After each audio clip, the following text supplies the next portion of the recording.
le flash d'information. Bienvenue à tous dans ce nouveau point de l'actualité. Le Burkina Faso annonce la signature d'un accord avec la Russie pour la construction d'une centrale nucléaire.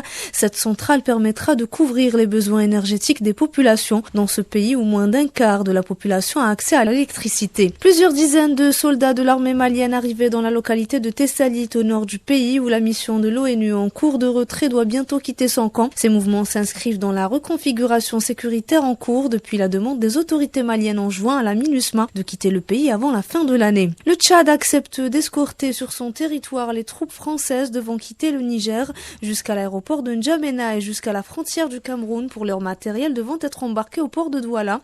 Par ailleurs, le Rassemblement des jeunes Africains informe l'opinion nationale et internationale du report à une date ultérieure de la marche pacifique contre le retour au Tchad de la force française stationnée au Niger suite au changement d'horaire du départ. Le RGA appelle à la vigilance panafricaine pour continuer la lutte afin de faire dégager la force française hors du Tchad, selon un communiqué du Rassemblement. Au Madagascar, la Haute Cour constitutionnelle reporte d'une semaine le premier tour de l'élection présidentielle à la demande d'un candidat blessé lors d'une manifestation de l'opposition. Ce premier tour devait se tenir le 9 novembre prochain. Il sera décalé au 16 novembre. En revanche, le second tour prévu le 20 décembre est maintenu à la date initiale. Au Sénégal, un juge de Ziguinchor annule la radiation de l'opposant emprisonné Ousmane Sonko des listes électorales.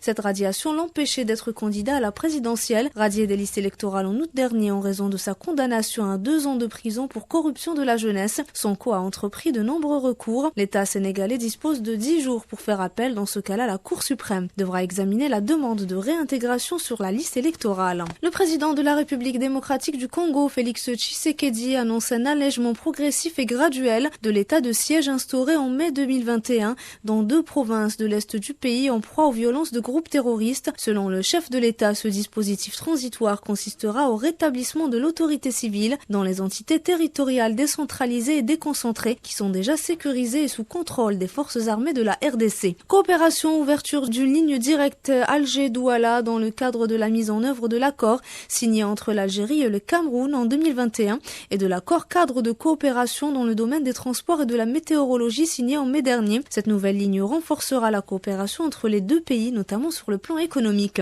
Un mot de football à présent, la composition des groupes pour la prochaine CAN 2023 prévue en Côte d'Ivoire enfin révélée. Des groupes plutôt équilibrés, la Côte d'Ivoire, le Nigeria, la Guinée équatoriale et la Guinée-Bissau ont été versés dans le premier groupe. L'Égypte sera confrontée au Ghana, Cap-Vert et Mozambique dans le deuxième groupe. Le Sénégal, le Cameroun, la Guinée et la Gambie sont dans le troisième groupe. L'Algérie, le Burkina Faso, la Mauritanie et l'Angola sont dans le quatrième groupe. La Tunisie, le Mali, l'Afrique du Sud et la Namibie sont dans le cinquième groupe. Enfin, le Maroc, le Congo démocratique, la Zambie et la Tanzanie sont dans le 6e et dernier groupe. Fin de ce flash d'information. Merci à tous de l'avoir suivi. Je vous donne rendez-vous dans un peu moins d'1 heure pour le round-up de l'information.